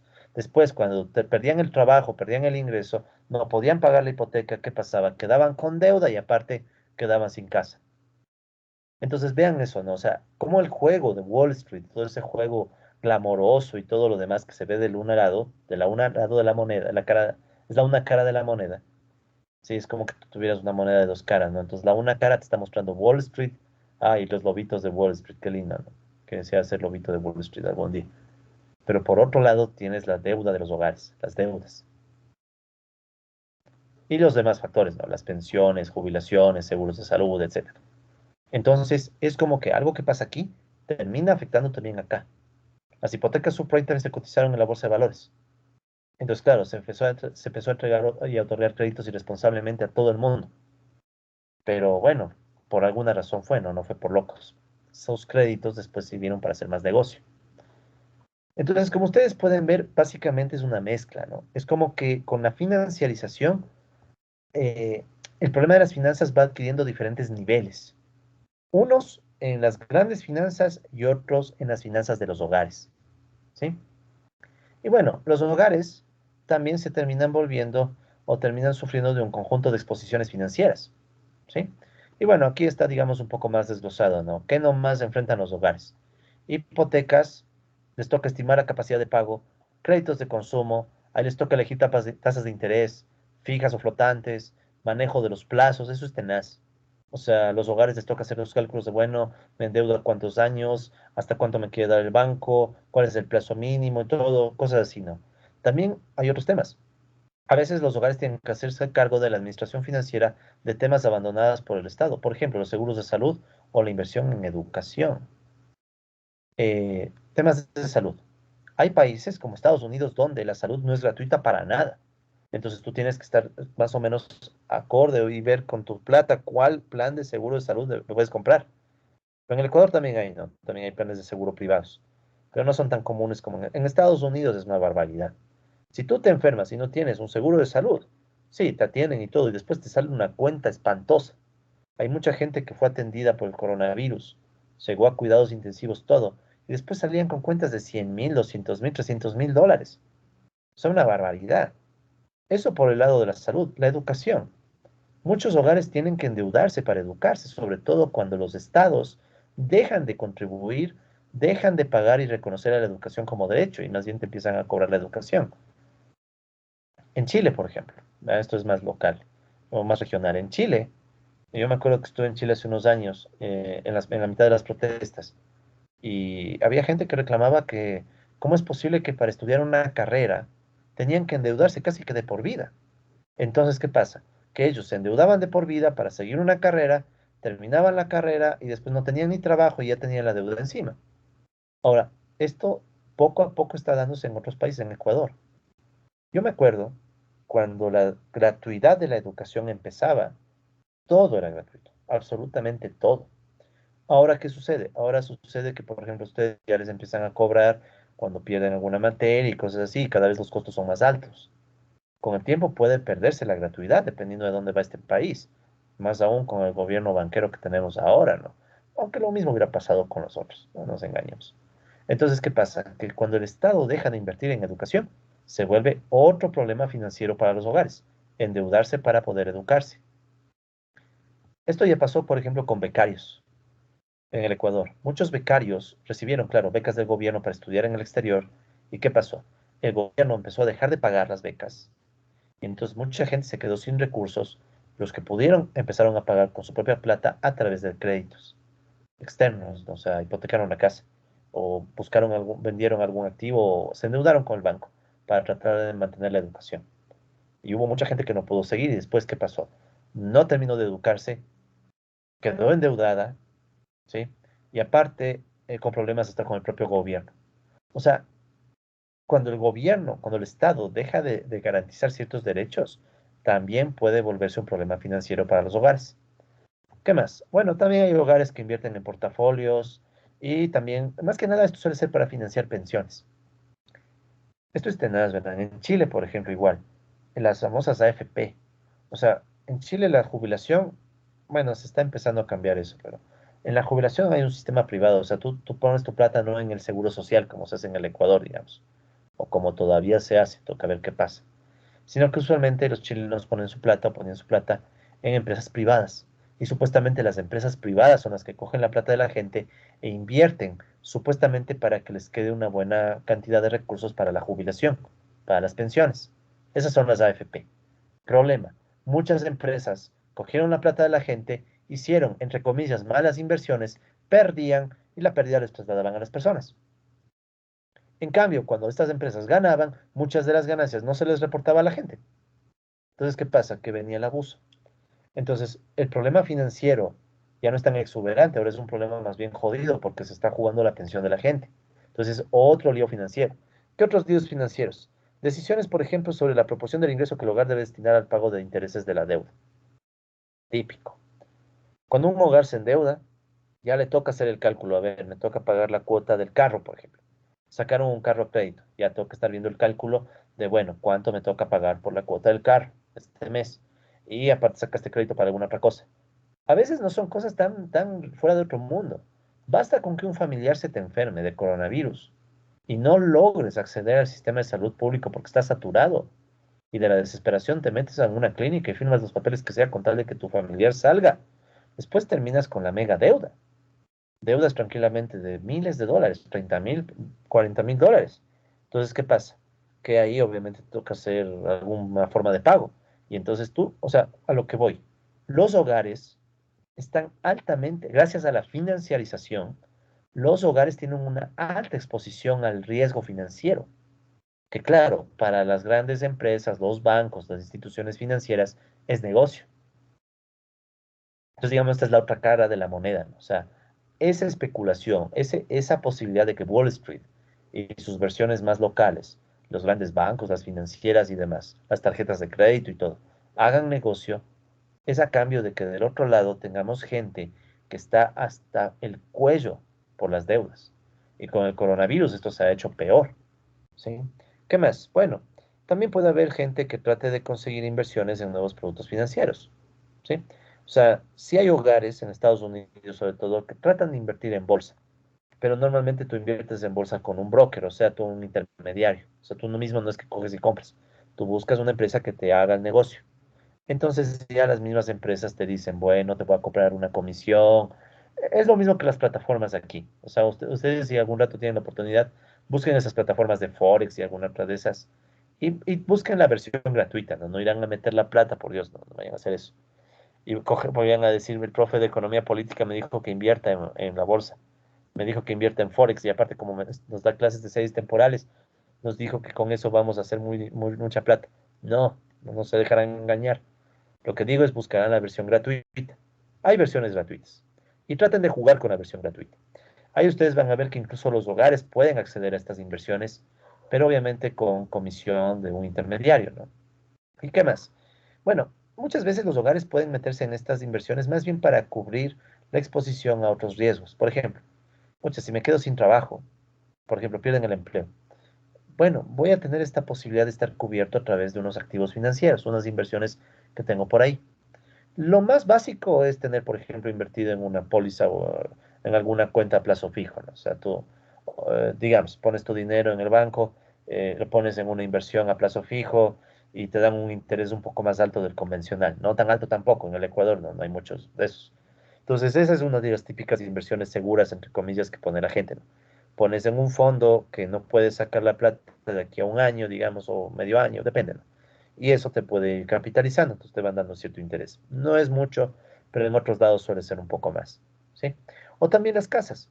O sea, tú dices, ok, pongo la casa en hipoteca, o sea, o pongo la casa de garantía para sacar un crédito, o sea, hay muchas formas, ¿no? Pero estas son las diferentes formas como la financiarización expone a los hogares al riesgo, ¿sí? Y obviamente los hogares tienen que hacer un montón de cálculos para esto, que obviamente no son como los de un PhD en matemática que está vendiendo en la bolsa de valores, pero igual son cálculos e igualmente tienen que ser cuidadosos, ¿no? Un- la diferencia, ¿no? Un mal cálculo para un hogar de cómo va a manejar su crédito le va a significar simplemente la subsistencia. Te quedas sin casa. ¿Por qué? ¿Qué pasó en la crisis subprime? Mucha gente no pudo mantener el pago de las hipotecas. Sin casa. Simple, sin casa. Eh, hasta ahora, hasta el día de hoy, en Estados Unidos, hasta no hace mucho cuna del capitalismo mundial, hay una enorme cantidad de gente sin casa, que viven en carpas, ¿sí? Tal vez la próxima clase les busque, porque creo que esto nos va a extender hasta la próxima clase. Entonces, ahí voy a ver si es que encuentro algunas imágenes para mostrarles. Gente viviendo en carpas, literalmente, en carpas. ¿Por qué? Porque en su momento, en la época de la crisis, no pudieron pagar la hipoteca de la casa, se quedaron sin hogar, sin trabajo, eh, en la calle. Y esto es muy común, o sea, que cuando los hogares terminan asfixiados por las deudas, es como esto, ¿no? El riesgo, las deudas y todo a los hogares les termina fregando la vida, o sea, la vida. Como les decía, el caso de los estudiantes, muchos estudiantes que se fueron a estudiar con créditos, llega una crisis, te quedas sin el crédito, perdón, sin las becas. consigues un crédito y después ya no puedes pagar el crédito. Ni estudiaste, ni completaste tus estudios, ni tampoco te arreglaste de buenas con el gobierno, y aparte, para colmo de mal, estás endeudado con un banco. Y si pusiste la casa en garantía, peor. O sea, hay unos casos tenaces aquí en el mismo Ecuador, en otros lados. Entonces, es más o menos la idea, ¿no? De cómo surgen nuevas contradicciones. Vean, es la versión moderna del capitalismo, ¿no? O sea, sigue siendo el capitalismo, sigue siendo esta búsqueda de volver todo mercancía y ganar a través de las mercancías, pero estás mercantilizando ya cada vez cosas más tenaces, o sea, la misma estabilidad de un hogar, por ejemplo, ¿sí? Entonces, bueno, todos los aspectos que les estoy mencionando, obviamente requieren que los hogares sean hasta financieramente inteligentes. Esas cosas, ¿no? Aquí tenemos nuestras versiones criollas, ¿no? Que aparecen en TikTok. ¿Quieres aprender a invertir? ¿Quieres saber cómo es que dicen estos de mentalidad de tiburón, ¿no? ¿Quieres aprender a invertir? ¿Quieres dejar de ser pobre? ¿Quieres saber cómo lograr hacer inversiones? O sea, las típicas pirámides, no sé qué. Entonces, ¿qué pasa? Que para colmo de males, o sea, aparte de todo lo que dijimos antes, deudas, intereses por pagar, que las jubilaciones, que esto y que lo otro, los hogares también tienen la presión de tener que ser hábiles en las finanzas, ¿sí? Y no solo en temas de prudencia, o sea, no es solamente el tema de no voy a invertir en esto, sí en lo otro, sino también de identificar los rangos de exposición al riesgo financiero. Y hasta deben tratar de ver cómo administrarlos. O sea, cada vez más el cálculo financiero se vuelve clave, pero los hogares son limitados. O sea, haz de cuenta, aquí en el Ecuador nomás, para no irnos muy lejos, un hogar promedio, un hogar promedio, que por A o B razón sacó un crédito, antes de la pandemia. Te cae la pandemia y digamos, tú sacaste un crédito porque ya tienes tu negocio propio, tu pequeño negocito, ¿sí? Tu capital chiquito, ya tu pequeño burguesito, estás aquí feliz con tu negocio, ya, negocio. Sacaste un crédito antes de la pandemia. Esto le pasó a tanta gente. Sacaste un crédito antes de la pandemia para cualquier cosa de tu negocio. Te cae la pandemia del coronavirus. ¿Qué pasa? Que por más prudente que hayas sido, por más que hayas hecho los cálculos, por más que todo, para colmo de males, una mega crisis, te colapsa. Entonces, ¿qué pasa? Que esa tendencia que las finanzas dominen todo hace que, a más de que seas financieramente inteligente, a más de que seas prudente, a más de que hagas los cálculos, debes tener suerte. O sea, literal, suerte. Debes tener tan mala suerte de coger un crédito justo antes de una pandemia mundial. Pues claro, nadie sabía que iba a venir una pandemia mundial. Pero ¿qué pasa? Que mucha gente ya cogió los créditos, ya se endeudó. Entonces, es mucha presión a los hogares. O sea, son nuevas contradicciones capitalistas que obviamente Marx no vio, pero son contradicciones del capitalismo. ¿Tú crees que los megamillonarios, que los grupos económicos, que estos jugadores de Wall Street y demás, se están preocupando de pagar la cuota del carro? Alguien dirá, pues que tener un carro es un lujo. No es un lujo en estas épocas. No es un lujo. Para mucha gente puede ser el único medio de trabajo y tal vez no es el carro, es la moto para hacer los, todo lo que hoy se volvió tendencia, que es los envíos, ¿no? Estos de Rappi, Uber Eats y tanta cosa que, bueno, sobreexplotan a la gente, pero la gente necesita trabajar con algo, ¿no? Entonces se deja sobreexplotar por esas cosas, pero al final es eso, o sea, o tal vez está usando el carro de Uber, o muchas cosas. O sea, en definitiva, es demasiada presión a los hogares, presión financiera, presión de cálculo y suerte. Entonces es como que le estás volviendo mercancía a la vida de la gente y se está lucrando con eso, ¿no? Y los bancos lucran de eso. Entonces incluso los hogares terminan inducidos a tomar decisiones según tendencias de los mercados financieros o les toca buscar asesoramiento. En el Ecuador, no, pues en el Ecuador no hay plata ni para uno mismo. Voy a estar contratando a un economista de la central para que me explique el mundo financiero. No tengo ni plata. Entonces, ¿qué pasa? Que muchas veces la gente se ubica con lo que escucha, con lo que oye. Ahí es cuando toma sentido esto de que surjan, por ejemplo, lo que pasó en Quevedo con Don Nasa, el famoso Don Nasa, ¿sí? Que es la versión siglo XXI de lo que fue el notario Cabrera, aunque no, este Don Nasa está más jodido. Y ha habido hasta muertos por este caso y tiroteos y todo. Eh, este caso, por ejemplo, mucha gente ha criticado y de forma absurda, ¿no? No, es que la gente es tonta, no se da cuenta, que no sé qué. No es eso. O bueno, puede también ser eso, pero mucha gente de verdad está desesperada. Mucha gente de verdad decía, bueno, aquí voy a encontrar una salida, unos.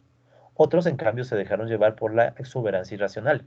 O sea, sabían que era burbuja, o sabían que era pirámide, o sabían que esto se cae algún rato, Pero no, pues el ecuatoriano es el sapísimo, ¿no? El vivísimo. Yo voy a invertir y cuando sepa que esto se va al diablo, salgo. Porque eso también hay. O sea, también hay eso. O sea, en estos tipos de negocios también, en las pirámides también hay eso. La gente cree que va a darse cuenta cuándo hay que salir. De hecho, yo me atrevo, esto es muy difícil de estimar, ¿no? O sea, habría que tener datos, preguntar a la gente y nadie te va a hablar de esto. Pero yo, por ejemplo, soy de la hipótesis. Esto puede ser un tema de tesis bien apasionante, pero bien difícil de sacar. Mi hipótesis es que la mayoría de gente entra en estas pirámides sabiendo que son pirámides y más bien jugando a la exuberancia irracional de Schiller. O sea, voy a apostarle a que voy a salir antes de que quiebre.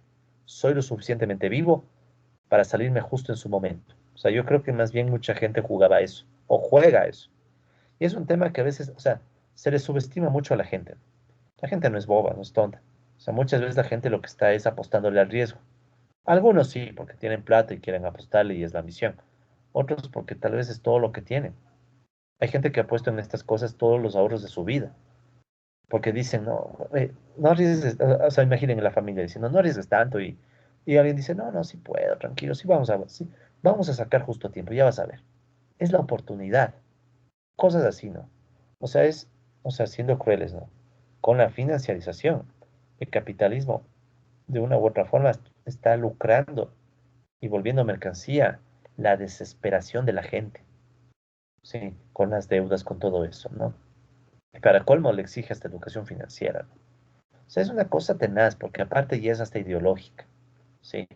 O sea, ya entra el tema ideológico de que le volvemos a los mismos individuos responsables de su propio fracaso financiero o éxito, si es que tienen suerte, cuando en realidad es todo un sistema financiero que está volviendo mercancía el dolor de la gente, el sufrimiento, la preocupación, las ansias de tener algo de dinero, todo, ¿sí? De hecho, Brian et al. Citan a este otro autor, Martin, no lo conozco en particular, pero plantean una frase genial para esto, es decir, en definitiva, la financiarización se da pero de la vida diaria, o sea, de la vida de la gente. O sea, es como que con la financiarización, esta transformación en mercancía del mundo y de la vida se consolida, ¿sí? Que eso es tenaz, o sea, es básicamente, tú puedes volver mercancía todo lo humano, a través de la bolsa de valores, a través de la deuda. ¿A qué punto llega esto? He leído y he escuchado historias de gente que por tantas deudas, puede terminar vendiéndose a sí misma, ¿no? Caer en la prostitución, diferentes formas de prostitución, trata de personas, gente desesperada que trata de sacar droga, gente desesperada que básicamente trata de volver mercancía lo último que le queda, ¿no? Que puede ser su dignidad, su libertad, incluso su propio cuerpo.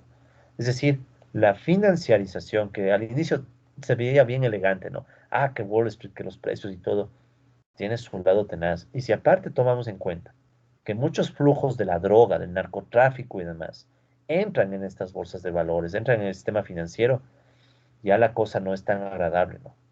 Entonces, en eso sí concuerdo con estos autores de que básicamente con la financiarización el capitalismo llega a una nueva etapa. No tan nueva, ¿no? Porque ya esto ya tiene sus años, pero llega a una etapa en donde todos somos mercancía, tarde o temprano. Por eso es que yo soy de la política que si uno no necesita, no se endeuda jamás. Yo al menos sí, claro, a veces ya es imposible, pero mientras sea posible, yo soy de la política de jamás endeudarme de nada, nada, nada.